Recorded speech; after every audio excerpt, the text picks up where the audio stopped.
إن الحمد لله نحمده ونستعينه ونستغفره ونعوذ بالله من شرور أنفسنا ومن سيئات أعمالنا من يهده الله فلا مضل له ومن يضلل فلا هادي له وأشهد أن لا إله إلا الله وحده لا شريك له وأشهد أن محمدا عبده ورسوله يا أيها الذين آمنوا اتقوا الله حق تقاته ولا تموتن إلا وأنتم مسلمون يا أيها الناس اتقوا ربكم الذي خلقكم من نفس واحدة وخلق منها زوجها وبث منهما رجالا كثيرا ونساء واتقوا الله الذي تساءلون به والأرحام إن الله كان عليكم رقيبا يا أيها الذين آمنوا اتقوا الله وقولوا قولا سديدا يصلح لكم أعمالكم ويغفر لكم ذنوبكم ومن يطع الله ورسوله فقد فاز فوزا عظيما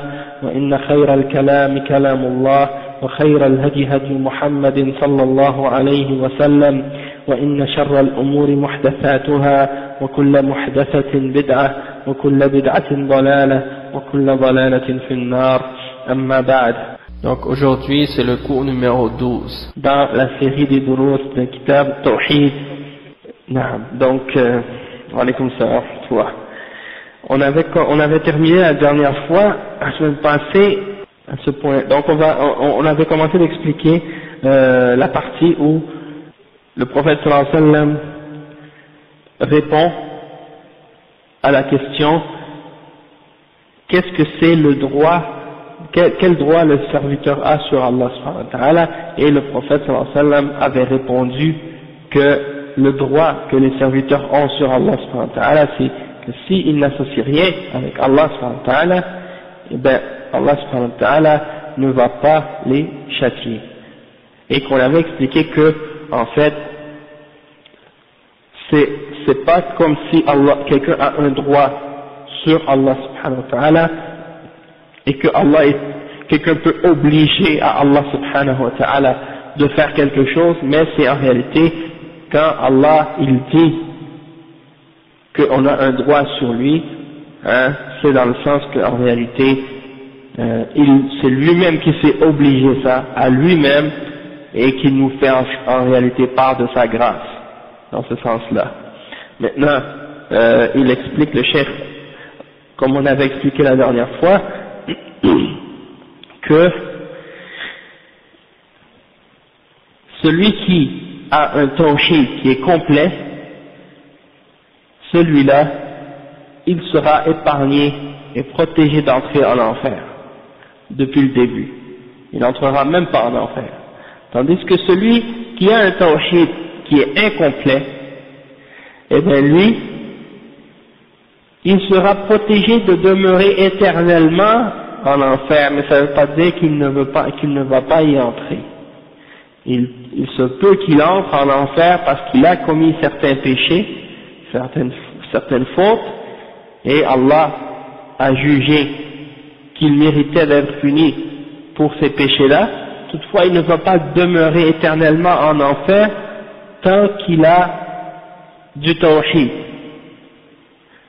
tant qu'il a la base du tawhid, qu'il n'a rien associé avec Allah subhanahu wa ta'ala, qu'il n'a rien adoré en dehors d'Allah subhanahu wa ta'ala. D'accord? Donc c'est ça ce que le cheikh explique dans le point qu'on a expliqué la dernière fois, et aujourd'hui on va aller plus en détail à ce sujet-là. Cheikh dit فقوله أن لا يعذب من لا يشرك به شيئا هذا وعد من الله إن الله إن شاء غفر هذه الذنوب وإن شاء عذب أصحابها ثم يدخلهم الجنة بعد ذلك وقد يخرجهم الله من النار بشفاعة الشافعين وقد يخرجهم من برحمته سبحانه وتعالى فحتى ولو عذبوا مآلهم إلى الجنة إن الله لا يغفر أن يشرك به ويغفر ما دون ذلك لمن يشاء فالتوحيد يعصم من الخلود في النار وإذا كان التوحيد كاملا فإنه يعصم من دخول النار أصلا إذا كان ناقصا فإنه يعصم من الخلود فيها ولا يعصم من الدخول فيها وإنما يعصم من الخلود فيها كما قال تعالى لما ذكر مناظرة إبراهيم الخليل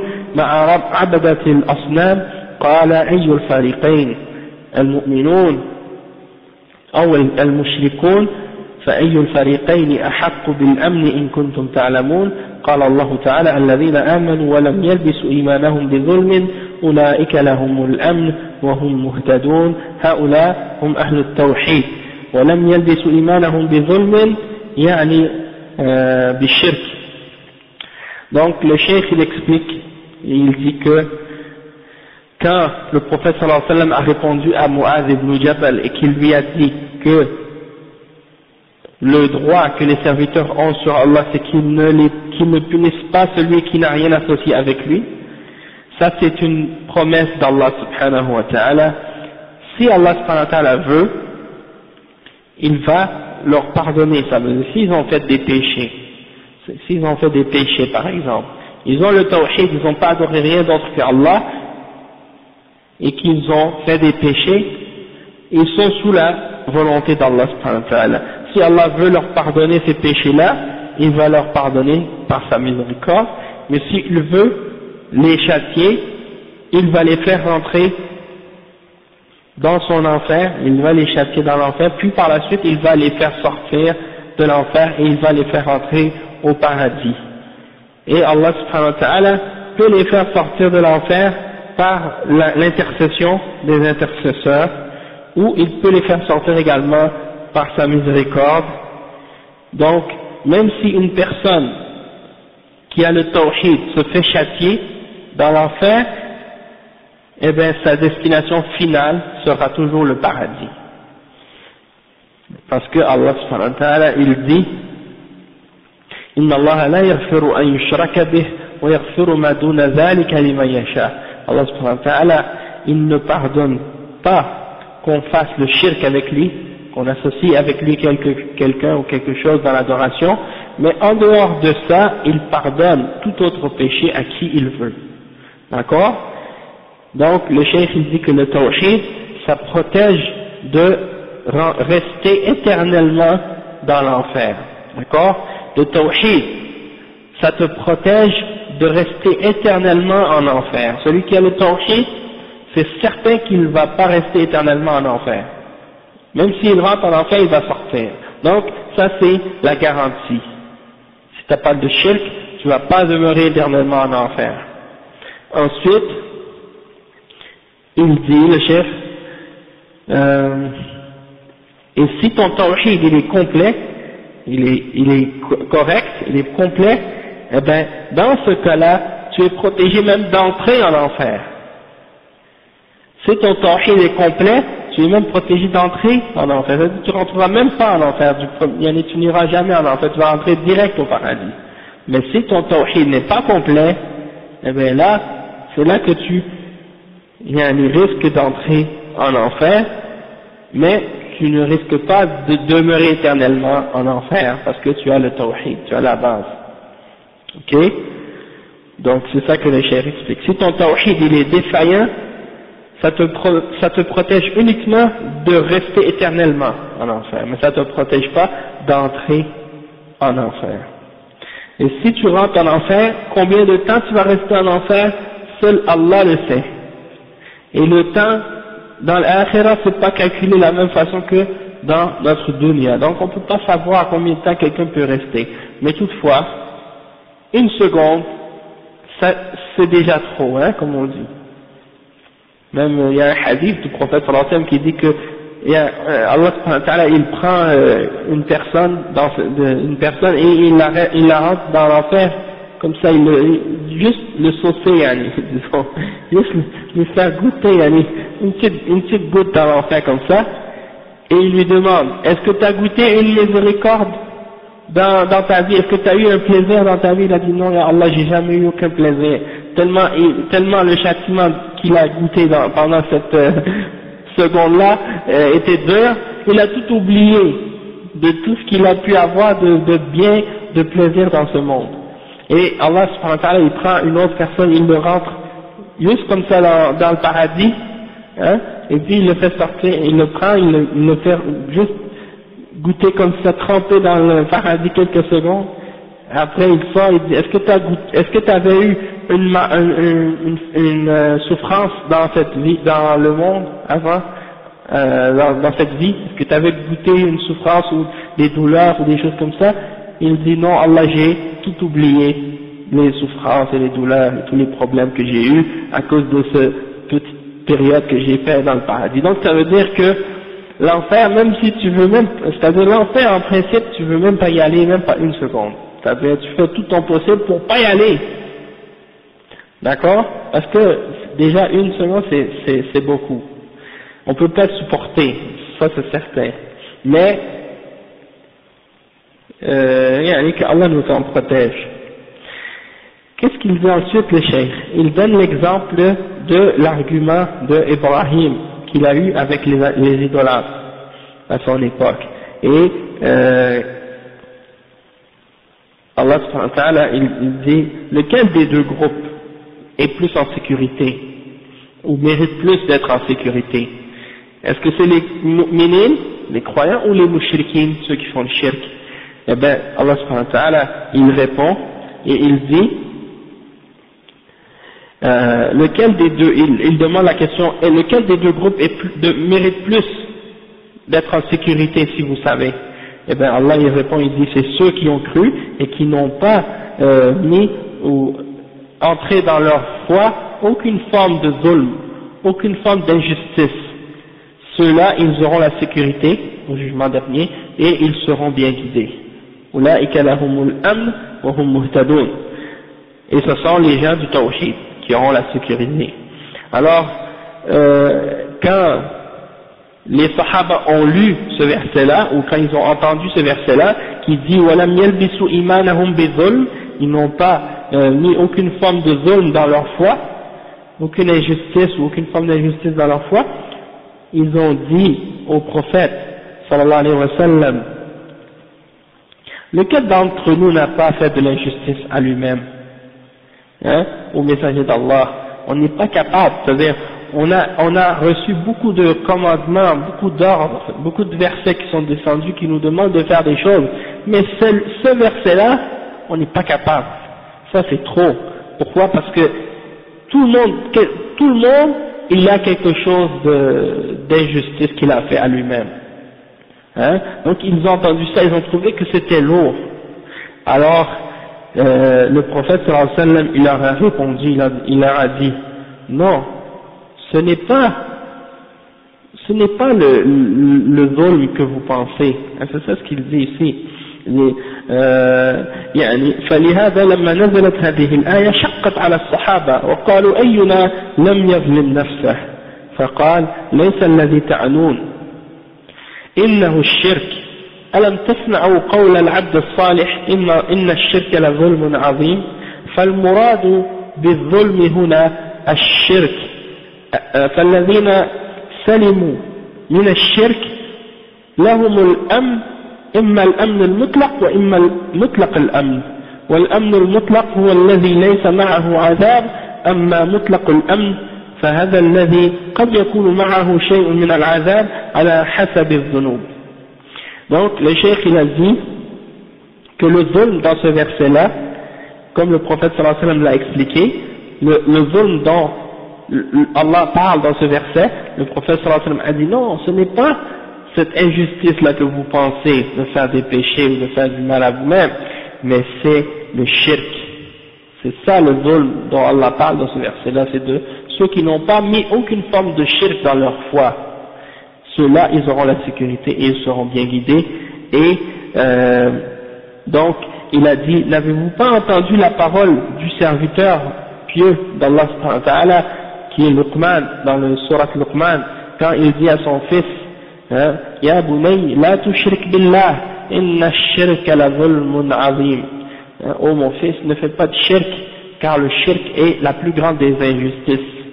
Et donc c'est de cette injustice-là dont le prophète sallallahu alayhi wa sallam parlait et dont Allah subhanahu wa ta'ala parlait dans ce verset-là, en disant le zulm et non pas les injustices que quelqu'un peut faire en faisant des péchés par exemple. D'accord? Donc le cheikh il dit que celui qui a été protégé ou qui a été sauvé du shirk, il aura la sécurité au jugement dernier. Et il dit que c'est soit que ce sera une sécurité totale, pour celui qui a un tawhid qui a été complet, qui n'aura aucun châtiment, il va rentrer direct au paradis, tandis qu'il y en a d'autres qui auront une sécurité partielle, du sens qu'ils ne vont pas rester, même s'ils vont être en enfer, ils ne vont pas demeurer éternellement en enfer, ils vont quand même sortir à la fin, selon la quantité ou le niveau de leur péché. Oui, on ne parle pas de celui qui a commis le shirk une fois dans sa vie puis qui s'est repenti, parce que celui qui s'est repenti, c'est comme s'il n'a plus de péché. Celui qui s'est at-ta'ibu min az-zamb kaman la zamba lah. Ça c'est une parole que les ulama disent. Celui qui s'est repenti d'un péché, c'est comme s'il n'a jamais fait de péché. D'accord? Donc, quand on parle des gens qui ont fait des grands péchés, qui sont morts, on parle des gens qui sont morts sans se repentir. Ceux qui sont morts après s'être repentis, ceux-là, ils sont corrects. Dieu va les pardonner. On parle de ceux qui meurent et qui ont commis le shirk ou qui ont commis des grands péchés sans se repentir. Si il a commis le shirk et qu'il ne s'est pas repenti du shirk, il sera en enfer pour l'éternité. Si il était sur le tawhid, il n'a pas commis de shirk, il a fait d'autres péchés parmi les grands péchés, comme le zina, ou voler, ou tuer, ou autre chose de ce genre, il meurt sans demander pardon, sans faire de tawbah, eh bien lui, il est sous la volonté d'Allah. Soit Allah décide de le punir, il le fera rentrer en enfer pour un certain temps, puis par la suite il va sortir. Ou bien Allah peut décider qu'il lui fasse miséricorde et qu'il n'entre pas en enfer du tout, et de lui pardonner ses péchés-là directement par sa miséricorde. Hein? Mais toutefois, celui qui était sur le tawhid, qui n'a pas fait de shirk, qui a fait des grands péchés, puis qui s'est repenti de ces grands péchés-là, celui-là, il est correct. C'est comme s'il n'a pas de péché. D'accord? Donc ça c'est important de bien comprendre. Et quand on dit les kaba'ir, comme le frère avait donné ce point-là tout à l'heure, il a dit, il y a des gens qui, par exemple, parce qu'il y a des hadiths qui mentionnent des kaba'ir et qui mentionnent une certaine quantité, un certain nombre de grands péchés. D'accord? Mais, comme j'ai expliqué, et les ulama ont expliqué, en fait, c'est que, il faut pas limiter le nombre des kaba'ir à ce nombre-là qui sont mentionnés dans les hadiths. D'accord? Parce qu'il y a beaucoup d'autres kaba'ir que ça. C'est pour ça que l'imam al-Zahabi, il a écrit un livre qui s'appelle Al-Kaba'ir, les grands péchés, et puis il y a d'autres imams qui ont écrit des livres comme ça, et ils ont mentionné bien plus que les 7 ou les nombres de kaba'ir qui sont mentionnés dans les hadiths. Et la règle des ulama pour distinguer entre qu'est-ce qui est une kabira et qu'est-ce qui n'est pas une kabira, c'est qu'il, par exemple, il mentionne le fait que si un péché est relié à une punition ou à une menace d'un châtiment ou à une punition dans cette vie, comme une had, par exemple la lapidation pour l'adultère ou couper la main pour le vol ou des choses comme ça, ou bien un châtiment dans l'au-delà, là ça veut dire que c'est un grand péché. D'accord? Et donc c'est de ça qu'on parle. Et ces grands péchés-là, ou bien les bid'ah, ça ne détruit pas ton tawhid complètement, mais ça enlève de sa perfection. Alaykoum salam. Ça enlève de sa perfection et ça diminue de sa pureté. D'accord? Donc c'est pour ça. Tant que c'est pas le shirk et le kufr. Le kufr et le shirk, ça annule complètement le tawhid. Ça le détruit. T'en as plus de tawhid après. Mais les autres kaba'ir, ça détruit pas, mais ça enlève de sa perfection. D'accord? Ouais, écouter la musique, ça fait partie des grands péchés. Et tout petit péché, si tu le fais à répétition sans te repentir, ça devient un grand péché. Aussi un péché que tu fais devant les gens, ça devient un grand péché. Oui, ça devient un grand péché si tu le fais parce que tu le fais devant les gens, donc ça devient un grand péché. de raser la barbe.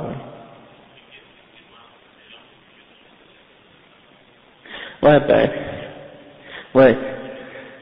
Mais il y a des versets, comme le verset numéro 1 dans Sourate Luqman, ومن الناس من يشتري لهو الحديث ليضل عن سبيل الله ويتخذها هزوا أولئك لهم عذاب. Ce verset-là, les ulama ils ont dit, comme Ibn Mas'ud radiyallahu anhu, il a dit, elle a été révélée au sujet de la musique. Et il y a d'autres versets aussi comme ça dans le Coran, et ça a été révélé pour la musique, et il y a des hadiths aussi qui interdisent la musique, les instruments de musique, comme un hadith qui dit que vers les fins des temps, il y a des gens qui vont rendre halal des choses comme zina et riba et yani al-ma'azif. Al-ma'azif c'est les instruments de musique. Donc le prophète sallallahu alayhi wa sallam, il a mentionné que des gens allaient essayer de rendre ça halal, donc ça prouve que c'est haram. Puis regardez la musique, en général. C'est toujours, en général, c'est relié à quelque chose de haram. Quand les gens écoutent la musique ensemble, c'est relié avec une activité qui a quelque chose de haram dedans, en général. D'accord? Donc ça encourage les gens à faire le péché. Sans compter si les paroles sont des paroles qui incitent au mal. Toutefois, il y en a qui mentionnent des exemples, comme par exemple qui disent ah mais il y a des exemples au temps du prophète sallallahu alayhi wa sallam où il a laissé des petites filles taper les tambours. Oui. Il a laissé des petites filles jouer avec des tambours le jour de l'Aïd, puis chanter des chansons. Ou bien il a laissé des esclaves par exemple, pas des esclaves mais des gens parmi les Ahbash, les gens qui étaient de l'Éthiopie, qui s'amusaient dans la mosquée avec des épées, ils faisaient des jeux avec leurs épées dans la mosquée, et là ils utilisent ça comme une référence pour dire ah mais ça prouve que la musique est halal. Mais ils n'ont pas compris, c'est que c'est permis pour les petites filles de frapper des doufs, le douf, lors d'un mariage ou lors de l'Aïd, mais pas en dehors de ces occasions-là, et pas des chanteurs professionnels ou des orchestres ou bien pas des cassettes de musique enregistrées dans des studios, mais c'est permis d'avoir des petites filles qui tapent des tambours entre les femmes, elles chantent des petites chansons, des chansons traditionnelles qui contiennent pas de paroles mauvaises.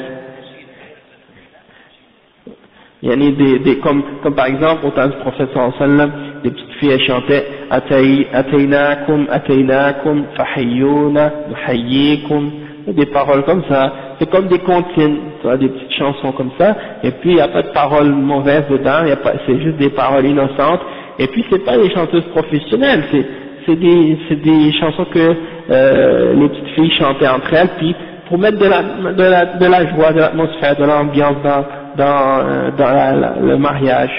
Et entre les femmes, aujourd'hui, qu'est-ce qu'ils font? Ils louent des orchestres, des chanteuses ou des DJ dans des salles de réception, et là tu vois il y a de la danse, et les hommes et les femmes qui dansent ensemble.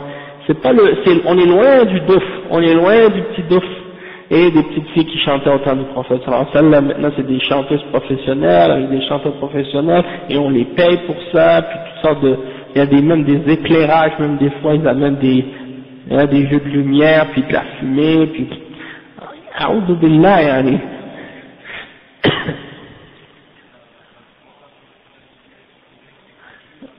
Oui, c'est ça, exactement. Il y a beaucoup de preuves. De toute façon, si vous voulez voir l'introduction de la musique, le livre de Cheikh Al-Albani écrit à ce sujet-là, puis il réfute dans ce livre-là Ibn Hazm, et il réfute aussi Al-Qardawi, qui a essayé de rendre la musique halal. Ibn Hazm, oui. Ibn Hazm, il avait essayé de déclarer faibles les hadiths mentionnés, qui mentionnent l'interdiction de la musique, et Al-Qardawi, Ibn Hazm, Al-Andalusi, c'est des ulama de l'Andalousie, il n'est pas salafi dans toutes ses positions. Il y a des positions dans lesquelles Laisse-moi voir le verset. Barakallahu fik. Ok. ومن الناس من يشتري لهو الحديث ليضل عن سبيل الله بغير علم ويتخذها هزوا أولئك لهم عذاب مهين. Et parmi les hommes, il y a quelqu'un qui, dénué de science, achète de plaisants discours pour égarer hors du chemin d'Allah et pour le prendre en raillerie. Ceux-là subiront un châtiment avilissant. D'accord? Donc ça c'est un verset que Ibn Mas'ud il a juré que c'était révélé au sujet de la musique. Et comme on a dit, ceux qui essaient comme Qardawi puis Ibn Hazm et d'autres, Cheikh Al-Albani il a montré que c'était interdit, puis il a réfuté leurs arguments à ce sujet-là, puis aussi en tout cas il a détaillé la recherche à ce sujet-là, donc vous pouvez retourner à ces livres-là. Aussi il y a Ibn al-Qayyim al-Jawziyya dans Irafatul Lahfan, il a vraiment réfuté clairement la question de la musique. Et puis qu'est-ce qui est étonnant des gens de bid'a, subhanallah, qu'est-ce qu'ils font parfois pour essayer de trouver un point. J'ai été étonné de lire ça une fois, j'étais sur un forum, puis il y a quelqu'un qui a mentionné des paroles de l'imam Ibn al-Qayyim qui essaie de dire que l'imam Ibn al-Qayyim a rendu la musique halal. Ok? Donc là, il disait plein de choses qui montraient que, comme c'est que, pour essayer de montrer que Ibn al-Qayyim a prouvé que la musique est halal. Donc moi, je suis retourné au livre Irafatul Lahfan pour vérifier est-ce que c'est vrai que Ibn al-Qayyim a rendu la musique halal. Et là, qu'est-ce que j'ai vu? Ça m'a vraiment fait tomber sur le dos en réalité, parce que j'avais jamais imaginé que quelqu'un pouvait faire quelque chose comme ça. Mais c'est que Ibn al-Qayyim al-Jawziyya, quand il réfute quelqu'un ou des gens, il mentionne toujours leurs arguments. Puis après, il les réfute une par une. Donc eux, ce qu'ils ont fait, ils ont mentionné la partie des paroles de l'imam Ibn al-Qayyim qui mentionnait les arguments des gens qui rendent la musique halal, et ils ont coupé les réfutations ou la réponse de l'imam Ibn al-Qayyim à ces arguments-là. Donc, quand tu lis le texte qu'ils ont traduit, tu as l'impression que Ibn al-Qayyim a dit que la musique est halal et qu'il a défendu ça, alors que lorsque tu retournes au livre, tu vois qu'il détruit tous ces arguments-là un par un. Donc ça c'est un exemple de malhonnêteté de la part de certains Muqtadi'a. Quand ils veulent essayer de défendre quelque chose, ils disent, ils traduisent des trucs et ils disent regardez Ibn Taymiyyah a dit telle chose, Ibn al-Qayyim a dit telle chose. Quand tu retournes au livre, tu regardes ce qu'ils ont cité comme exemple et tu vois que c'était le contraire que l'imam avait dit, mais eux ils ont juste pris une partie de ces paroles puis ils l'ont mis hors contexte. Un autre exemple de ça c'est dans une réponse de Qardawi au sujet du hijab. Subhanallah. Dans le livre d'Ibn al-Qayyim qui s'appelle Bada'i' al-Fawaid, quelque chose comme ça, Bada'i' al-Fawaid, il y a un endroit où il a mentionné les paroles de Ibn Daqiq al-Eid, si je ne me trompe pas, au sujet de l'ihram de la femme dans l'ihram, qui dit qu'elle ne doit pas couvrir son visage durant l'ihram, et il essaie d'utiliser ça comme preuve pour dire que, par exemple, le visage de la femme n'était pas obligatoire à couvrir, etc. Alors, il a cité uniquement les paroles de Ibn Daqiq al-Eid, et Ibn al-Qayyim, après avoir cité les paroles de Ibn Daqiq al-Eid, il a réfuté cette position-là, mais Qardawi n'a pas mentionné la réponse de Ibn al-Qayyim à cet argument-là. Il a uniquement mentionné la parole que Ibn al-Qayyim a citée de cet imam-là. Si c'était Ibn Daqiq al-Eid ou un autre, Allahu a'lam, je ne suis pas certain, mais je pense que c'était lui. Donc c'est juste pour dire que parfois il faut se méfier quand on lit dans les livres des gens de Bid'a ou dans les textes qui sont écrits, qui sont posés sur Internet, surtout quand c'est des traductions, tu vois tu lis des trucs, tu dis ah mais comment ça se fait? Et puis en réalité tu vois que si tu retournes au texte original, tu vois que on a coupé des parties pour essayer de montrer ou de supporter quelque chose, alors que c'est le contraire. C'est comme dernièrement ceux qui essaient de prétendre que Ibn Taymiyyah était un soufi et qu'il était de la tariqa al-Qadiriyya. Donc, tu vois ce qu'ils font, et ce qu'ils font, c'est citer des paroles de Ibn Taymiyyah, une phrase dans un livre de 700 pages, ils vont citer une phrase ou deux pour essayer de dire, ah, ça prouve que Ibn Taymiyyah était d'accord à supporter la tariqa qadiriyya ou quelque chose comme ça. Et eux ils disent, ah, nous on est d'accord avec vous les salafis que, on est d'accord avec vous que la tariqa rifa'iyya c'est pas bon. Mais Ibn Taymiyyah lui il était qadiriyya, il était d'accord avec la tariqa qadiriyya. Yani, pour essayer de faire la compétition d'une tariqa contre l'autre, pour essayer de dire que Ibn Taymiyyah était qadiri, tout ça c'est batil, yani. D'accord? Donc ça c'est des exemples, il faut juste se méfier là-dessus, on est sorti du sujet, mais quand même c'est un point intéressant quand même.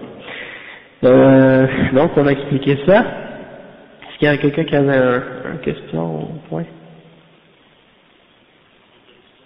Ouais. Moi je vais pas m'avancer là-dessus. Si tu veux savoir, écoute les cassettes de Cheikh Muqbil à son sujet, puis lis les réfutations des ulama à son sujet, puis je pense que ça suffit pour comprendre la position à son sujet. Barakallahu fik. Alhamdulillah. Le cheikh il dit فالحاصل أن أهل التوحيد لهم الأمن بلا شك، ولكن قد يكون أمنا مطلقا وقد يكون مطلق أمن. هذا هو الجواب الصحيح عن هذه المسألة. Donc le cheikh dit que les gens qui sont sur le tawhid, ils ont sans aucun doute la sécurité. Toutefois, est-ce que c'est une sécurité complète ou partielle? C'est ça qui diffère selon la personne.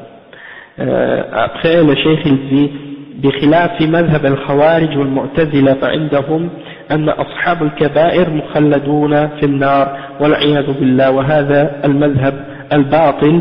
فعندهم أن من دخل النار لا يخرج منها بزعمهم، ويغالطون النصوص الصحيحة من الكتاب والسنة التي تدل على أن أهل التوحيد ولو كان عندهم ذنوب ومعاصٍ فإنهم لا يخلدون في النار. Le cheikh il dit que tout ce qu'on vient d'expliquer au sujet de la position de Ahl Sunnati wal Jama'a, pour dire que ceux qui ont le tawhid et qui ont fait des péchés, ils ne vont pas demeurer éternellement en enfer mais qu'ils vont en sortir, ça c'est contraire à la position des sectes et des gens de bid'a comme les Khawarij et les Mu'tazila, qui disent que celui qui a des grands péchés, il est kafir et qu'il sera éternellement en enfer. Que Allah nous protège de ce faux madhab, de ces faussetés que ces sectes propagent. Et pour eux, pour les Khawarij, celui qui fait un grand péché et qui entre en enfer, il est kafir et il rentre en enfer et il n'en sortira jamais. Toute personne qui rentre en enfer, il n'en sortira jamais. Il rejette que Allah va faire sortir certaines personnes de l'enfer, alors que c'est prouvé dans des textes du Coran et de la Sunna. Et eux, qu'est-ce qu'ils font avec ces textes-là? Ils les rejettent ou bien ils les interprètent d'une façon fausse pour nier ce que ça signifie, tandis que Ahl Sunnati wal Jama'a, ils affirment que les gens du Tawhid, même s'ils ont des péchés, eh ben, ils ne seront jamais éternellement en enfer.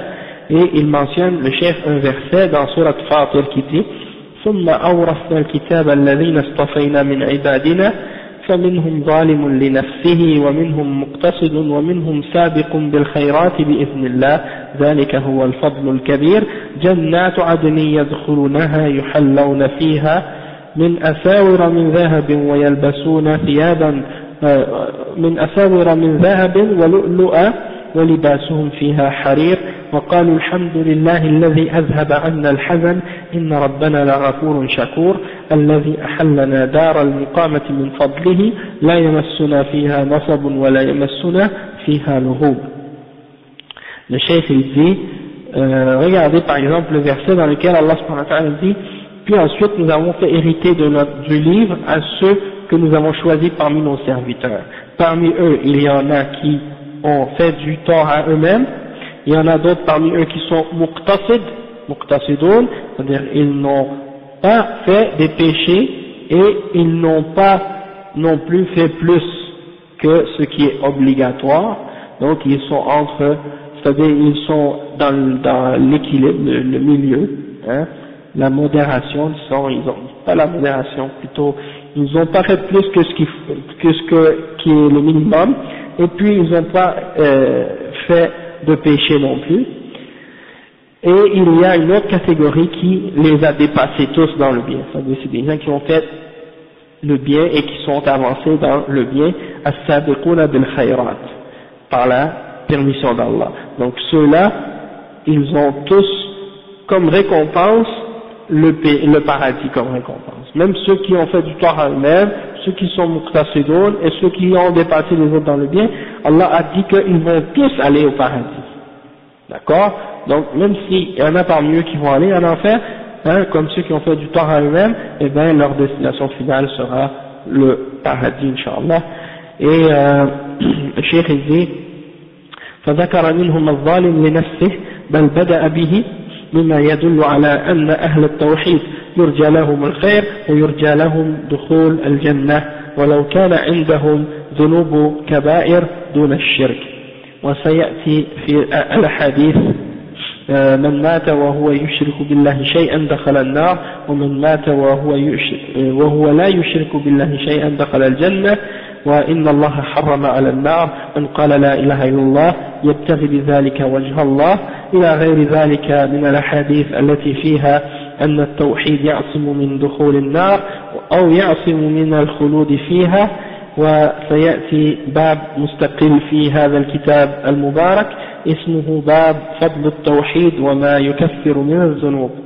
Donc le cheikh il dit que le cheikh a mentionné celui qui fait du tort à lui-même en commençant par lui, et ça prouve donc que les gens du tawhid, on espère pour eux le bien et on espère qu'ils entreront au paradis même s'ils avaient des grands péchés qui sont moins graves que le shirk. Ensuite le cheikh il dit que par la suite on va mentionner des hadiths dans ce qui va suivre dans les autres chapitres, des hadiths qui disent par exemple celui qui meurt sans associer rien avec Allah, il entre en enfer. Celui qui meurt alors qu'il associe avec Allah autre que Allah dans l'adoration, il va entrer en enfer. Et celui qui meurt sans faire le shirk, sans associer rien avec Allah, il va entrer au paradis. Et un autre hadith qu'il mentionne qui dit que Allah a interdit l'enfer à celui qui dit la ilaha illallah en recherchant le visage d'Allah subhanahu wa ta'ala, c'est-à-dire qu'il le fait il le dit avec sincérité. Donc il sera interdit, l'enfer sera interdit pour lui. Et il y a beaucoup d'autres hadiths aussi dans lesquels on a la preuve que le tawhid protège d'entrer en enfer ou bien qu'il protège de demeurer éternellement en enfer. Et ça on va l'expliquer dans un chapitre indépendant, c'est-à-dire un autre chapitre spécial uniquement réservé à ce sujet-là, dont le titre est le mérite du tawhid et ce qu'il expie ou ce qu'il pardonne de certains péchés, ce qu'il efface de certains péchés. Et le cheikh dit ensuite وقال النبي صلى الله عليه وسلم وحق العباد على الله أن لا يعذب من لا يشرك به شيئا. فمعاذ رضي الله عنه استبشر بهذا الحديث الشريف وفرح به غاية الفرح وقال يا رسول الله ألا أبشر الناس؟ قال لا تبشرهم فيتكلوا، يعني أن النبي صلى الله عليه وسلم خشي إذا سمعه الناس فإنهم يتكلمون على جانب الرجاء يتكلمون على جانب الرجاء ويتساهلون في المعاصي ويقولون ما دمنا موحدين فالمعاصي لا تضرنا، لأن الرسول صلى الله عليه وسلم يقول أن لا يعذب من لا يشرك به شيئا ونحن والحمد لله لسنا مشركين ونحن لا نعبد إلا الله. فيتساهلون في المعاصي فيغلبون جانب الرجاء على جانب الخوف. فهذا من الحكمة أن العلم لا يوضع إلا في مواضعه، فإذا خيف من إلقاء المسائل على بعض الناس محذور أكبر تكتم عنهم بعض المسائل من أجل الشفقة بهم ورحمتهم من الوقوع في المحذور فإن النبي صلى الله عليه وسلم أمر بكتمان هذا النوع من العلم عن عامة الناس وأخبر به معاذا لأن معاذا من الجهابذة ومن خواص العلماء فدل على أنه يجوز كتمان العلم للمصلحة إذا كان يترتب على إيضاح بعض المسائل للناس محذور بأن يفهموا خطأ أو يتكلموا على ما سمعوا فإنهم لا يخبرون بذلك وإنما تلقى هذه المسائل على خواص العلماء الذين لا يخشى منهم الوقوع في المحذور فأخذ العلماء من هذا الحديث جواز كتمان العلم للمصلحة وإنما أخبر معاذ رضي الله عنه بهذا الحديث عند وفاته خشية أن يموت وعنده شيء من الأحاديث لم يبلغه الناس. Donc le cheikh il a expliqué ici la partie du hadith où le prophète sallallahu alayhi wa sallam a expliqué après avoir dit que le droit que les serviteurs ont sur Allah c'est qu'il ne châtie pas ou qu'il ne punit pas celui qui n'a pas rien associé avec lui, hein? Donc celui qui n'associe rien avec lui il est protégé d'une certaine façon du châtiment d'Allah comme on a dit, et Mu'az était tellement content quand il a entendu ça, il a dit: oh messager d'Allah, est-ce que je ne devrais pas dire ça à tout le monde et annoncer la bonne nouvelle? Et le prophète sallallahu alayhi wa sallam a dit non, ne leur annonce pas tous la bonne nouvelle, parce que si tu leur annonces cette bonne nouvelle, ils vont se reposer là-dessus, ils vont dépendre sur ça, et puis par la suite, ils vont commencer à prendre, disons, ils vont commencer à négliger, ou bien à prendre, comment on dit, c'est-à-dire ils vont pas avoir peur de tomber dans des péchés, parce que ils vont dire: ah, nous on est des muwahhidin, on a le tawhid, on n'est pas des mushrikin, et donc c'est pas grave si on commet des péchés parce qu'on est déjà sur le tawhid, donc on peut se laisser aller, hein, puis faire des péchés quand même, c'est pas grave. Donc le prophète sallallahu alayhi wa sallam a eu peur pour les gens qu'ils s'imaginent une chose pareille et qu'ils comprennent mal la signification de cette parole. Alors le prophète sallallahu alayhi wa sallam, dans le but de les protéger et dans le but que les gens ne tombent pas dans cette erreur de compréhension là, il a conseillé à Mu'az de ne pas annoncer à tout le monde cette chose là. Et donc le cheikh il dit pourquoi? Parce que les gens, s'ils entendent ça, ils vont mettre plus d'importance sur le côté de l'espoir et ils vont négliger la crainte. Donc, ils vont pas mettre l'importance sur la crainte. Alors ça fait partie de la sagesse, hein, dans l'islam, de donner la science ou de la mettre là où il faut. Ok? Et si on craint que en expliquant certaines questions ou certains sujets à certaines personnes, ça peut amener un mal plus grand, et bien dans ce cas-là, c'est mieux de cacher cette connaissance-là ou ces questions-là dans le but de protéger les gens et dans le but de leur faire miséricorde pour ne pas qu'ils tombent dans quelque chose qui va leur amener du mal. Donc le prophète sallallahu alayhi wa sallam a demandé de cacher cette sorte de connaissance de la plupart des gens ordinaires, des gens du commun, pour ne pas qu'ils comprennent mal la signification de cette parole et qu'ils se mettent à commencer à faire des péchés. Mais il a informé Mu'az de ces paroles-là et il a expliqué à Mu'az, parce que Mu'az, il fait partie des grands savants de la Ummah, ok, des grands imams de la Ummah parmi les Sahaba, et on l'appelle, comme on a dit déjà, le plus savant dans les questions de halal et de haram. Donc lui le prophète sallallahu alayhi wa sallam avait pas peur pour lui qu'il ne comprenne pas ce hadith ou cette parole. Donc ça prouve que c'est permis dans certains cas de cacher une science pour un bien, si ça amène un bienfait, de cacher cette science. Et si on croit que en expliquant à certaines personnes une question quelconque, ça va amener un mal, parce que par exemple on pourrait craindre qu'ils vont mal comprendre le hadith ou mal comprendre le sujet. Alors dans ce cas-là, c'est mieux de leur cacher et de ne pas leur informer de cette connaissance-là. Les ulama, ils ont extrait de ce hadith-là que c'est permis de cacher une science pour un bienfait si ça amène quelque chose de bien. Et Mu'adh ibn Jabal, radiyallahu anhu, il a transmis ce hadith aux Sahaba avant de mourir parce qu'il craignait que le hadith soit perdu avec le fait qu'il meure et que les gens n'ont pas eu accès à ce hadith.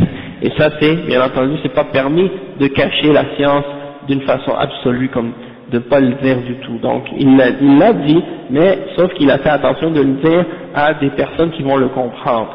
D'accord? Ok. Ok. C'est ça. Et parce que Mu'adh avait peur que s'il meurt et que ce hadith-là ne soit pas transmis aux gens, qu'il ait fait un péché de ne pas l'avoir dit. Donc il l'a dit, et il a mentionné le cheikh une parole de Ali ibn Abi Talib par la suite qui dit كما في حديث علي رضي الله عنه حدث الناس بما يعرفون أتريدون أن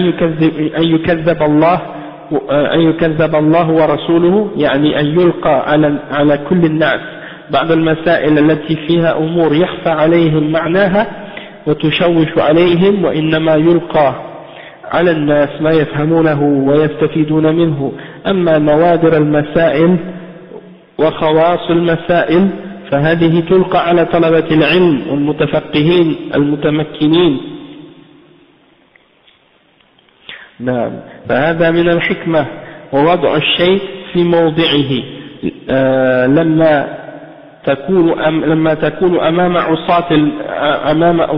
عصاة يشربون الخمور ويزنون ويسرقون تقول الله غفور رحيم الله قريب مجيب الله يغفر ويسامح فيزيدون في الشرور ولكن حين تقول لهم اتقوا الله الله توعد الزناة بالعذاب وتوعد على السرقة وعلى المعاصي بالعذاب الشديد فتذكر لهم نصوص الوعيد من أجل التوبة ولو أتيت عند المتمسكين والطيبين فذكرت لهم آيات الوعيد فهذا ربما يزيدهم وسواسا أو تشددا فأنت تذكر لهم آيات التيسير وأحاديث التيسير والتسهيل والرحمة والفرج إلى غير ذلك من أجل أن لا يزيدوا ويشتدوا ويغلوا فكل مقام له مقال وتوضع الأمور في مواضعها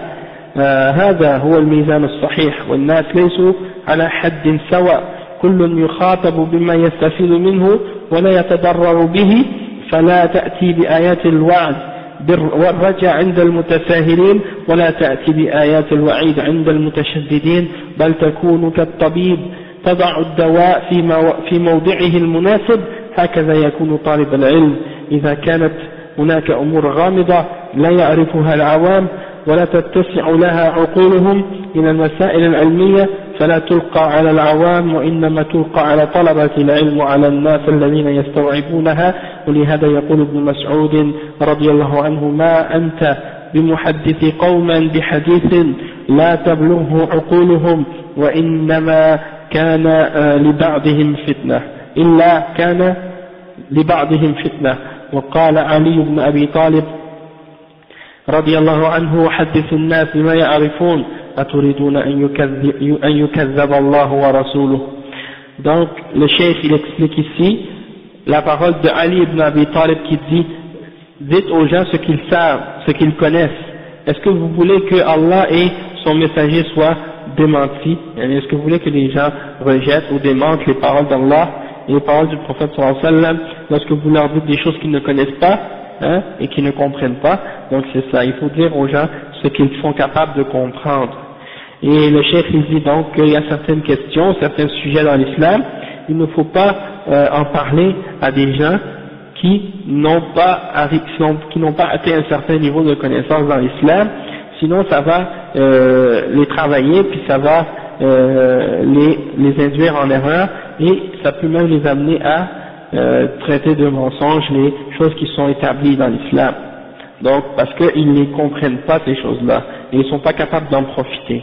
Donc les choses qui sont détaillées dans l'islam, certains détails de la religion que les gens ne connaissent pas, il ne faut pas leur en parler parce qu'ils ne sont pas à ce niveau-là. Et ça c'est des questions dont on parle avec des gens qui sont étudiants dans les sciences islamiques et des gens qui recherchent la connaissance du fiqh et de la connaissance de l'islam en détail. Et donc ça fait partie de la sagesse dans l'islam de mettre quelque chose à sa place, à la place qui convient, et non pas de mettre la science et de donner n'importe quelle science à n'importe qui sans tenir en considération ou sans prendre en considération l'état des personnes avec qui on parle. Et là il dit aussi un exemple de ça, il dit que par exemple, si tu t'adresses à des gens qui font des péchés, qui boivent de l'alcool, qui font le zina ou qui volent, tu ne leur dis pas, par exemple, tu ne leur parles pas en leur disant Allah est pardonneur et miséricordieux, Allah est proche et il exauce les péchés, Allah est proche et il exauce les invocations, ou Allah pardonne et il efface les péchés, parce que si tu leur parles comme ça, tu les encourages à continuer et à augmenter le mal et le péché qu'ils font, parce qu'ils vont se baser juste sur l'espoir, la miséricorde et le pardon. Donc à des gens comme ça qui font des péchés, tu dois leur dire craignez Allah. Allah a menacé les gens qui font le zina d'un châtiment dur, et de ceux qui font le vol et qui font des péchés d'un dur châtiment. Donc tu leur mentionnes les textes de la menace pour qu'ils fassent tawbah, pour qu'ils se repentent et pour qu'ils cessent de faire les péchés qu'ils font. Mais si le contraire, maintenant si tu rencontres des gens qui sont très pratiquants, qui sont très fermes dans la religion, eh bien tu vas pas les voir et puis commencer à leur dire craignez Allah, tu leur parles du châtiment puis des menaces, parce que ça va les augmenter en dureté et peut-être ça va les pousser même à l'exagération et à tomber dans l'extrémisme. Donc qu'est-ce que tu fais? Tu leur mentionnes les versets qui parlent de la facilité dans la religion, et tu leur parles de la miséricorde et des choses qui amènent la facilité dans la religion, pour pas qu'ils exagèrent et qu'ils tombent dans l'extrémisme. Donc pour chaque situation, il y a une façon de parler, une parole à donner pour chaque circonstance, et il faut savoir mettre chaque chose à sa place, et il faut comprendre que ça c'est la bonne façon de peser les choses et de balancer les choses, et que les gens ne sont pas tous à un seul et même niveau. Chaque personne, on doit lui parler et lui dire ce qui va lui profiter et qui ne va pas lui causer trop de tort, qui ne va pas lui causer du tort. Donc par exemple, tu mentionnes à des gens qui négligent la religion, qui font des péchés, qui pratiquent pas les principes de l'islam comme il faut, eh bien à eux, tu vas pas leur parler de la promesse du paradis ou bien de l'espoir en Allah, mais tu vas leur parler de la crainte et du châtiment d'Allah. Et des gens qui font qui pratiquent la religion déjà et qui sont fermes dans la pratique de l'islam, eh bien avec eux tu vas leur parler de la promesse d'Allah subhanahu wa ta'ala, et tu vas pas leur mentionner les menaces de l'enfer, etc. Donc tu dois être comme le médecin, et tu dois savoir donner à chaque personne un remède selon son état et selon ce qui leur convient. Et c'est comme ça que l'élève de science doit être aussi. Il ne va pas parler par exemple de certains sujets trop approfondis, trop détaillés à des gens ordinaires qui ne peuvent pas comprendre ces questions-là parce qu'ils ne vont pas étudier ou ils ne sont pas arrivés à ce niveau. Hein? Donc les questions dont on traite avec les ulama et avec les tulab al-ilm, parce qu'on parle de ces sujets-là avec ces gens-là parce que eux ils sont capables de les comprendre.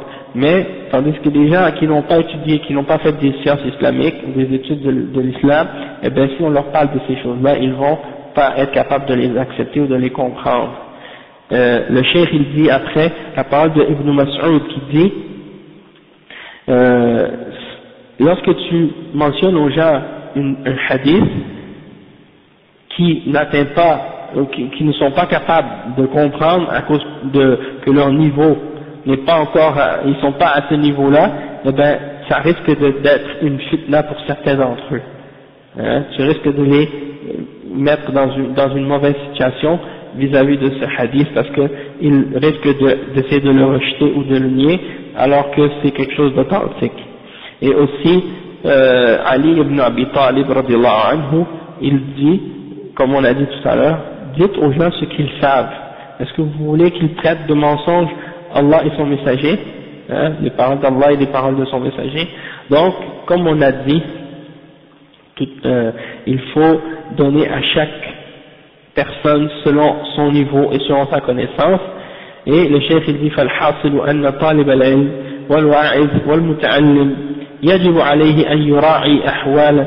C'est presque fini, hein. Si tu veux y aller, il n'y a pas de problème. Ouais, ok. On est arrivé à l'endroit où j'ai commencé à enregistrer. Donc on va s'arrêter ici, Inch'Allah. Le cheikh dit فالحاصل أن طالب العلم والواعظ والمعلم يجب عليه أن يراعي أحوال الحاضرين وأحوال الناس ويعطيهم ما يحتاجون إليه من المسائل ولا يلقي عليهم المسائل الغريبة التي لا يتوصل إليها. فلو أتيت عند طلبة علم مبتدئين فلا تلقي عليهم غرائب المسائل التي لا يعرفها إلا الراسخون في العلم، بل تعلمهم مبادئ مبسطة وسهلة يتدرجون بها شيئا فشيئا. لا تطلب من طالب مبتدئ أن يقرأ في صحيح البخاري لأنه لم يصل إلى هذا الحد، ولكن لقنه الأربعين النووية والأحاديث القريبة وشروط الصلاة وأحكام الطهارة إلى آخره. وإنسان مبتدئ بعلم العربية لا تأمره بقراءة كتاب سيبويه، ولكن تأمره بقراءة الأجرومية ومسائل مبسطة يدخل بها على اللغة العربية والنحو شيئا فشيئا. ولذلك ألف العلماء المختصرات والمتوسطات والمطولات من أجل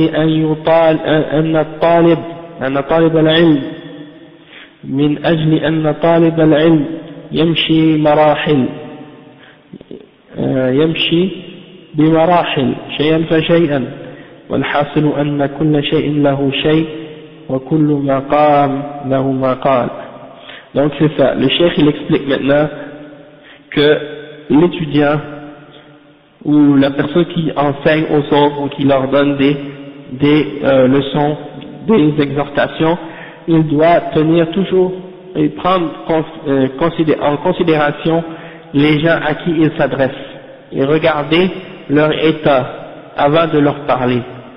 Il ne doit pas commencer à leur parler de choses qui sont étrangères à eux et qu'ils ne peuvent pas comprendre. Donc il leur donne selon leur niveau. Donc si tu vois par exemple que c'est des élèves qui sont débutants dans la science, eh bien tu vas pas commencer à leur lancer des sujets ou des questions qui sont trop détaillées, trop étrangères, qu'ils ne connaissent pas parce qu'ils ne vont pas les comprendre. C'est comme j'avais dit, si quelqu'un par exemple il est au niveau primaire ou secondaire à l'école, eh ben tu lui lances des thèses de doctorat ou des sujets qu'on étudie à l'université, quelqu'un ne pourra pas encore les comprendre ou les accepter parce que c'est trop avancé. Donc tu vas commencer à des niveaux plus faciles. Tu commences en mathématiques à l'école, l'arithmétique simple, 1 plus 1 égale 2, des trucs comme ça.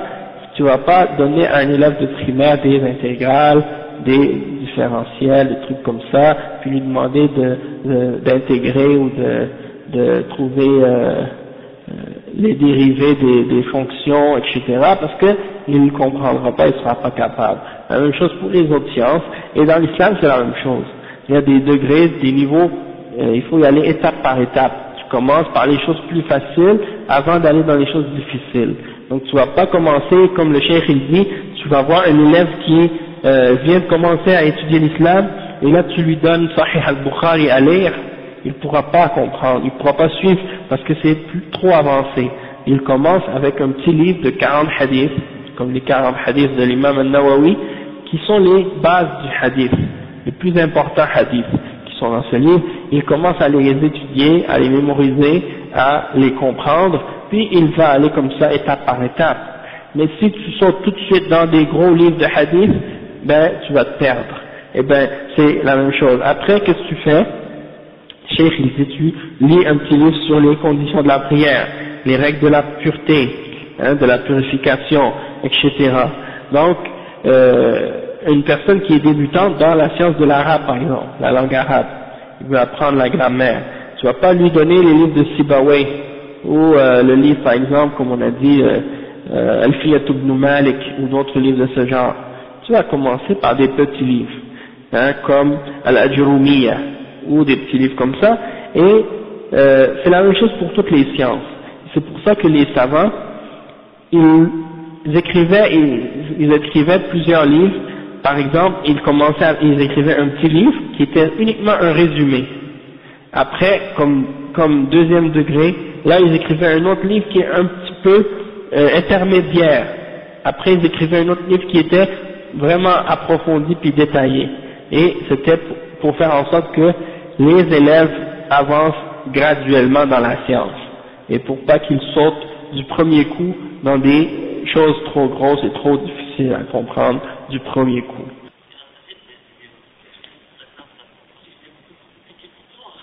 Ah oui, c'est avancé, le Bukhari, c'est vraiment avancé, puis c'est parce que lui-même Bukhari, la façon dont il a écrit son livre, c'est comme si il va pas mentionner le hadith au complet, il va mentionner uniquement une portion du hadith qu'il veut. Par exemple, il va mentionner la portion du hadith qui prouve le point qu'il essaie de prouver, de montrer dans ce chapitre.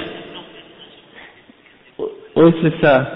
C'est ça. Donc, il va mentionner des fois le même hadith à plusieurs endroits différents, et des fois il va le mentionner au complet, des fois il va mentionner juste une partie et tout. Et puis il y a beaucoup de choses. Donc c'est un livre, c'est un océan là, ce livre-là.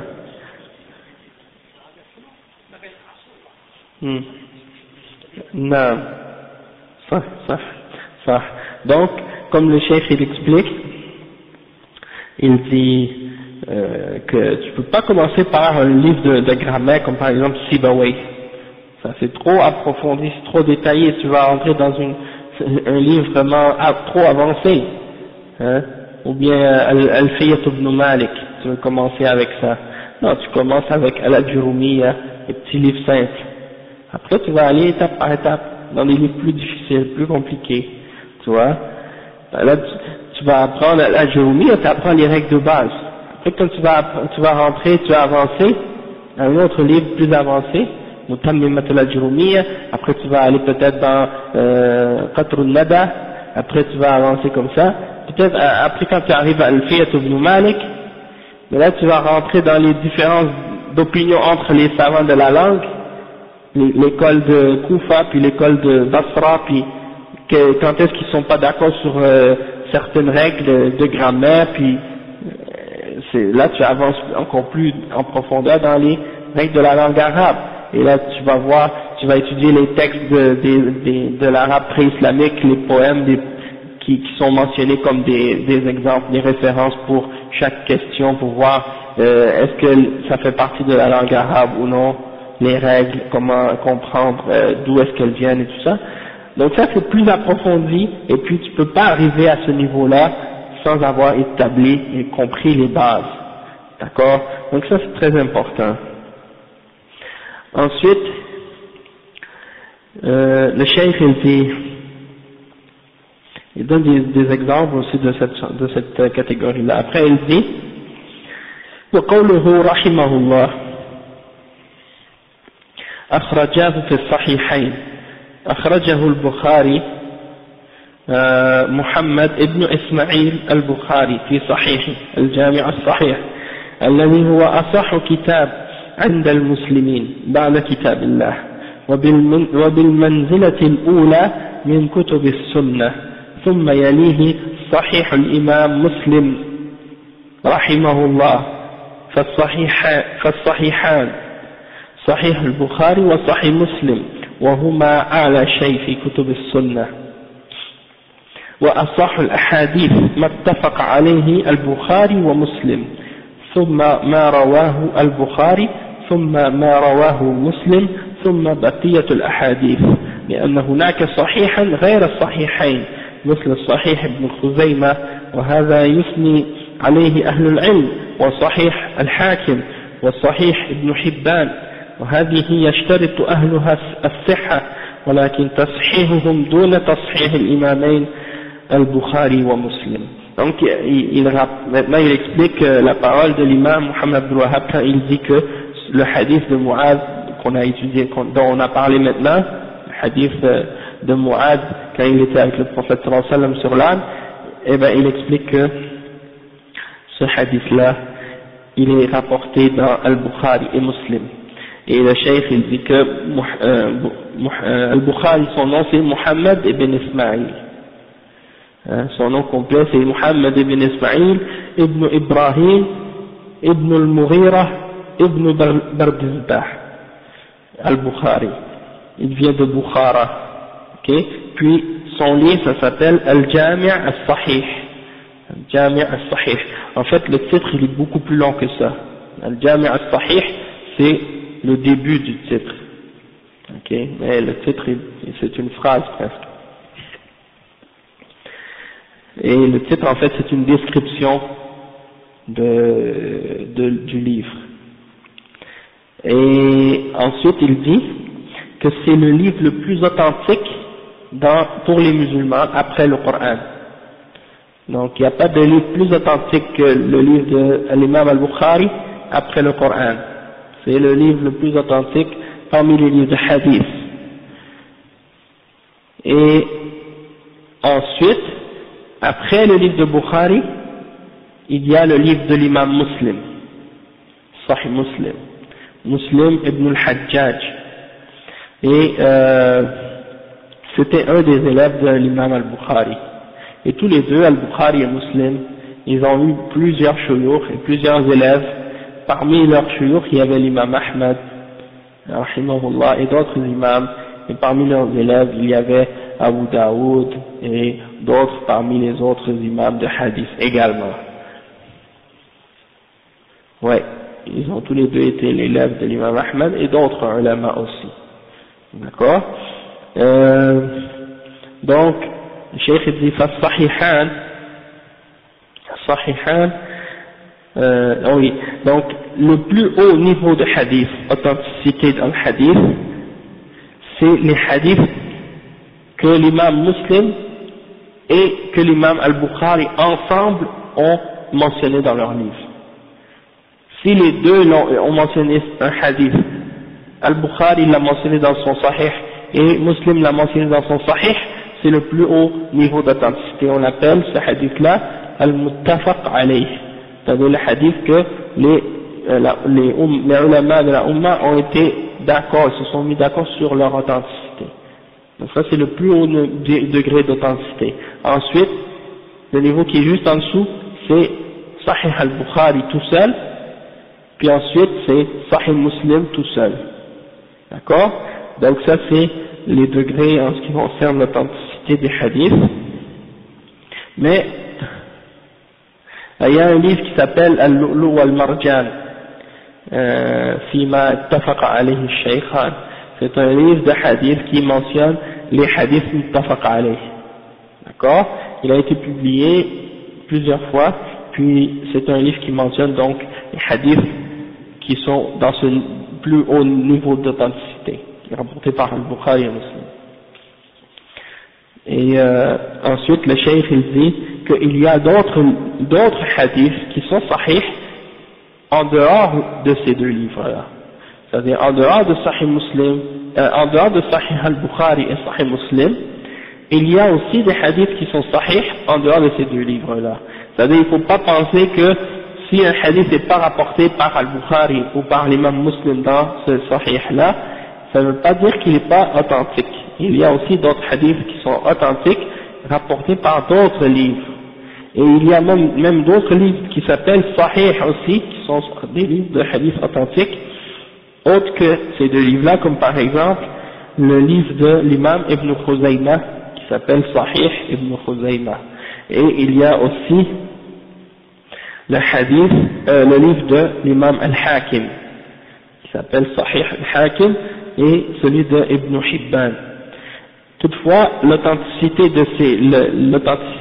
ou l'authentification de ces livres-là ne sont pas du même niveau, de la même importance que celui des deux imams, Al-Bukhari et Muslim. D'accord? Et dans les autres livres de hadith aussi, comme par exemple Abu Daoud, Al-Nasa'i, Tirmidhi, Ibn Majah et les autres, il y a aussi des hadiths qui sont sahih.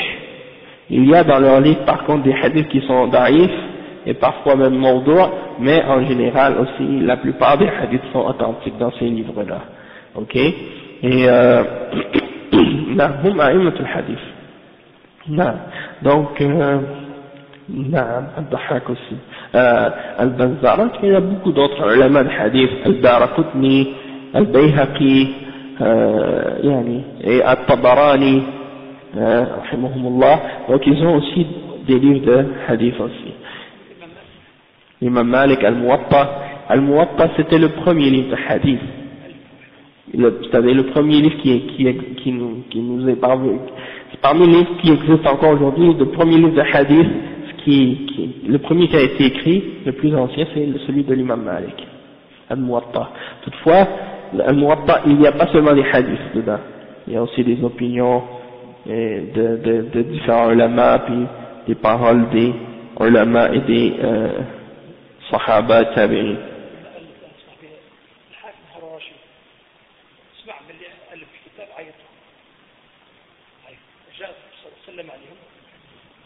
معناه في الألف ألف معاه ايش معنى من العلم ولا علم واش شي يحوش على الناس قالوا العلم انتم الملوك يحوش على العلم شنو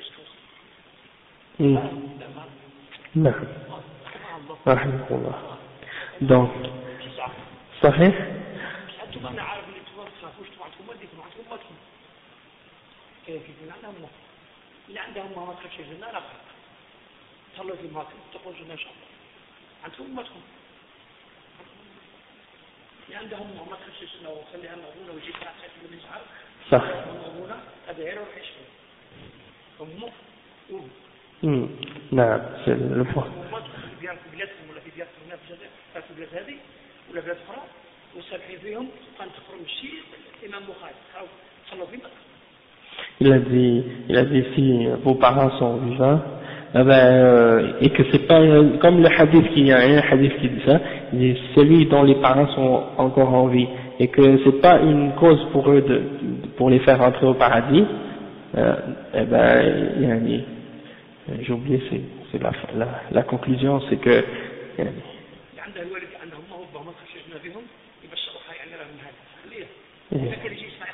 c'est ça, c'est-à-dire si c'est ça, il faut que tu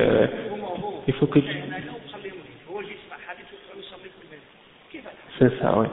Le prophète il a dit à propos des parents que tu dois t'occuper d'eux, et que s'ils sont en vie, il faut que ce soit une raison, il faut que ce soit une cause, tu dois faire en sorte qu'ils vont être une cause pour toi pour entrer au paradis, c'est-à-dire tu dois pas les négliger ou bien ne pas t'en occuper, c'est ça. Donc maintenant qu'est-ce qu'on va faire, Inch'Allah? On va mentionner les fawaïd qu'on a appris dans ce chapitre que le cheikh il a mentionné, puis on va arrêter avec ça pour aujourd'hui, Inch'Allah. وياكم إن شاء الله. Le cheikh dit فهذا الباب اشتمل على فوائد عظيمة. الفائدة الأولى بيان تفسير التوحيد وأنه عبادة الله وحده لا شريك له هذا هو التوحيد لأن كل الآيات التي في الباب تأمر بالعبادة وتنهى عن الشرك وما خلقت الجن والإنس إلا ليعبدون ولقد بعثنا في كل أمة رسولا أن يعبدوا الله واجتنبوا الطاغوت وقضى ربك ألا تعبدوا إلا إياه واعبدوا الله ولا تشركوا به شيئا فهذه الآيات تفسر التوحيد لأنه العبادة. Donc le cheikh ici il a expliqué premièrement que la première faïda, le premier bienfait qu'on a appris dans ce chapitre, c'est que on a appris l'explication du tawhid, qu'est-ce que ça signifie, et que c'est l'adoration d'Allah lui seul, sans lui donner aucun partenaire ou associé. Et ça c'est le tawhid. Et tous les versets qu'on a mentionnés dans ce chapitre ordonnent d'adorer Allah subhanahu wa ta'ala et interdisent de shirk. Comme le verset qui dit je n'ai créé les hommes et les djinns que pour qu'ils m'adorent. Et le verset qui dit nous avons fait susciter dans toutes les nations un messager pour qu'ils disent aux gens adorez Allah et écartez-vous du ta'arut. Et l'autre verset qui dit et ton Seigneur a ordonné ou commandé que vous n'adoriez rien excepté Allah, c'est ça. La ta'budu illa iyyah, que vous n'adoriez rien excepté lui, personne excepté lui. Et également un autre verset qui dit wa'budullah wa la tushriku bihi shay'a, adorez Allah et ne lui associez rien. Ça c'est les versets qui expliquent ou qui donnent une explication de la signification du tawhid. Ensuite, deuxième point, le cheikh dit al-fa'idatu al-thaniya anna ar-rusul بعثوا بالدعوة إلى توحيد العبادة لا بالدعوة إلى توحيد الربوبية فليس هناك آية واحدة قالت أقروا بالربوبية أو أقروا أن الله هو الخالق الرازق. لماذا؟ لأن هذا موجود في الناس فهم مقرون بأن الله هو الخالق الرازق المحيي المميت المدبر. فتوحيد الربوبية موجود في غالب البشر لأن الفطر تقتضيه لأن العاقل من الناس يعلم أن هذا الخلق لا بد له من خالق أم خلقوا من غير شيء أم هم الخالقون أم خلقوا السماوات والأرض بل لا يوقنون أفمن يخلق كمن لا يخلق أفلا تذكرون. فالآيات ما جاءت تطالب الناس بالإقرار بتوحيد الربوبية لأن هذا موجود والإقرار به لا يكفي في الدخول في الإسلام وإنما جاءت كلها على نسق واحد تأمر بالعبادة وإنما تذكر توحيد الربوبية أو تذكر توحيد الربوبية للاستدلال به على توحيد الألوهية. Bon, le deuxième point, c'est un point important aussi qu'on a appris dans ce chapitre, et c'est que Allah subhanahu wa ta'ala a envoyé ses messagers à l'humanité pour appeler les hommes à unifier Allah subhanahu wa ta'ala dans l'adoration, et non pas pour dire aux gens ou pour appeler les gens à unifier Allah dans sa souveraineté, dans Ar-Rububiyya. Parce que, comme le cheikh dit, il n'y a pas un seul verset dans le Coran qui dit aux gens croyez que Allah est le Rabb, ou acceptez que Allah subhanahu wa ta'ala c'est lui le créateur et le pourvoyeur, etc., qui donne à chaque être humain sa subsistance. Il dit pourquoi? Parce que la plupart des gens ils ont déjà ça, ils ont déjà reconnu ça, et ça fait partie même de leur fitra, leur nature, même au fond de leur âme, ils savent ça. Ils ont déjà confirmé et affirmé et cru qu'il y a un créateur, un pourvoyeur, celui qui fait vivre et qui fait mourir et qui contrôle tout, et ils savent que ça c'est Allah subhanahu wa ta'ala. Donc Ar-Rububiyya, il existe dans la plupart des hommes, ça fait partie de leur nature. Au fond d'eux-mêmes, ils le savent. Et ceux qui le nient, comme on a expliqué, ceux qui disent non, il n'y a pas de Dieu ou il n'y a rien, ceux-là, ils le disent uniquement avec la bouche. Tandis qu'au fond de leur cœur, ils savent qu'il y a un créateur, parce que le monde ne peut pas se créer tout seul. Et ça, ils le savent. Et n'importe quelle personne qui a un minimum de raison, hein, quand il regarde la création, il sait qu'il y a quelqu'un qui a créé ça, que c'est pas venu tout seul. Et il mentionne le verset dans Surat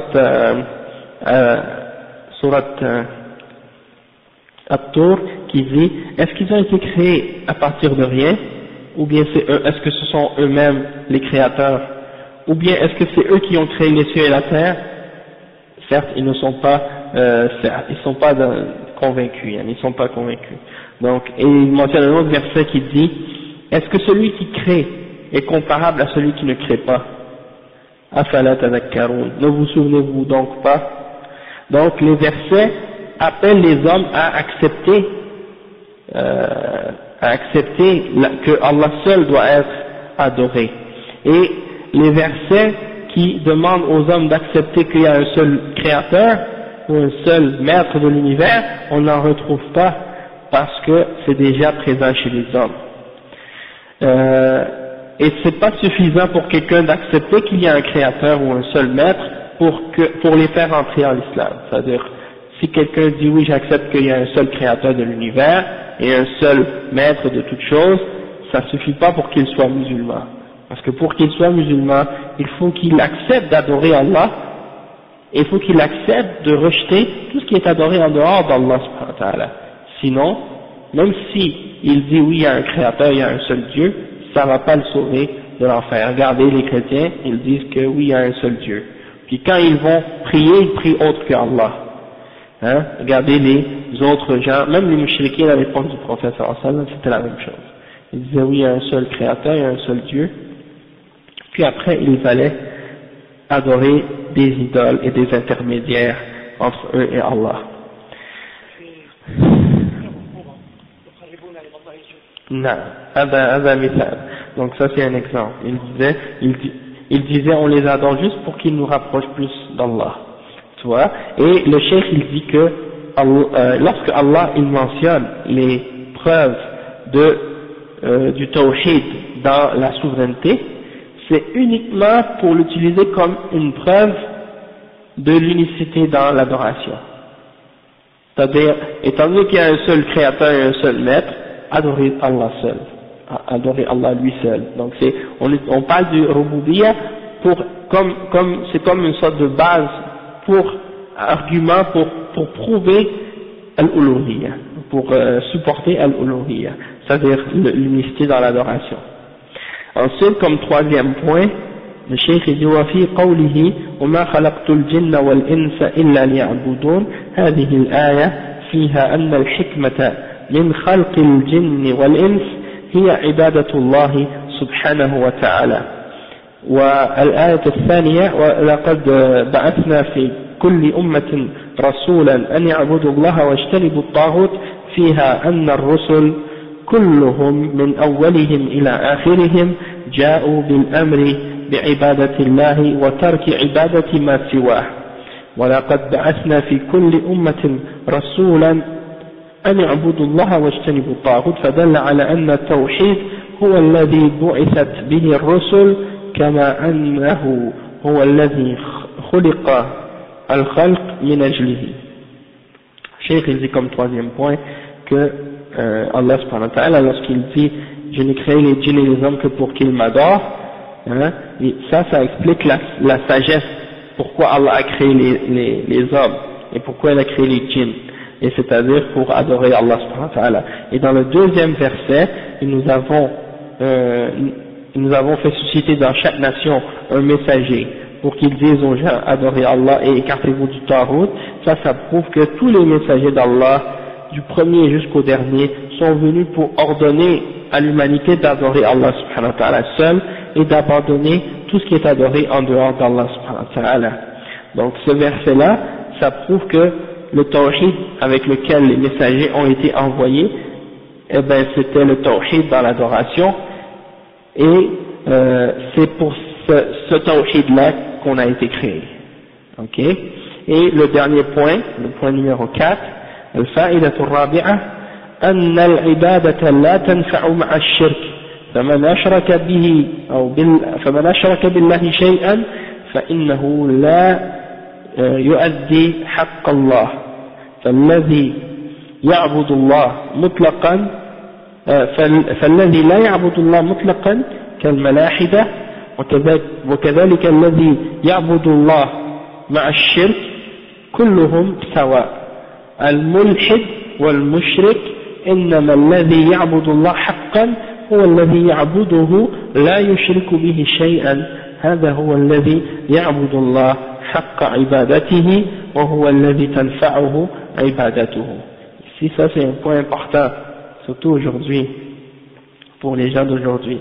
Le chef il dit que comme quatrième bienfait, ou quatrième point qu'on a appris dans ce chapitre, c'est que l'adoration qu'on fait et qui contient du shirk, ou qui est relié au shirk, si dans cette adoration-là il y a une forme quelconque de shirk, alors celui qui fait du shirk, c'est comme s'il n'a pas rempli le devoir qui est sur lui d'adorer Allah subhanahu wa ta'ala. C'est comme si tu adores Allah subhanahu wa ta'ala en associant quelque chose avec Allah subhanahu wa ta'ala, c'est comme si tu ne l'avais pas adoré du tout. Donc le cheikh il dit que celui qui est athée, qui croit pas du tout en Dieu, qui n'adore même pas du tout Dieu, qui va même pas demander ou croire ou se soumettre ou adorer Dieu d'une façon quelconque, celui qui n'adore pas du tout Dieu, et celui qui adore Allah et qui adore d'autres avec lui, eh ben ils sont égales en réalité. C'est-à-dire que c'est comme si leur adoration ne compte même pas. C'est comme s'ils n'ont même pas adoré Allah. Parce que l'adoration d'Allah, c'est uniquement s'il est fait pur, pour Allah seul, sans aucune association dedans. Et ça, c'est le droit que Allah a sur nous, qu'on l'adore lui seul, et c'est seulement cette adoration-là qu'on donne à Allah lui seul qui va être bénéfique pour nous au jugement dernier. Donc ça c'est la fin de ce point-là.